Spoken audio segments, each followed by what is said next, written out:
বিশ্বাস করুন, যৌথ বাহিনী যদি এদেশে 50,000 বার নামানো হয়, ক্লিন হার্ট অপারেশন যদি 40,000 বার করা হয়, 100% সন্ত্রাস দূর হবে না, হবে না, হবে না।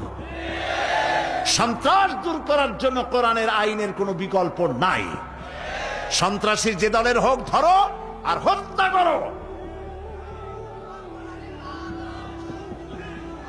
সন্ত্রাসীদের বেঁচে থাকার অধিকার নাই। সন্ত্রাসীদের বেঁচে থাকার কোন অধিকার নাই, কারণ তারা জানোয়ার, তারা পশু। সন্ত্রাসীরা কি? যারা চাঁদাবাজি করো, মাস্তানি করো। আমি বুঝি না তারা কি জাতের লোক, গায়ের রক্তটা কিসের, মানুষের রক্ত না পশুর রক্ত? চাঁদাবাজি করতে যাও কি জন্যে? একটা মানুষ বহু টাকা বহু কষ্ট করে জমি জমা বিক্রি করে ব্যবসা করতেছে, সেখানে যাইয়া আমাদেরকে 2 লক্ষ টাকা দিতে হবে, 5 লাখ টাকা দিতে হবে। কি হয়েছে? মানুষের এই একটা অভ্যাস, একজন একটু দাঁড়াইলো তো আরো জন একটু দাঁড়ায়, ঠিক কিনা বলে?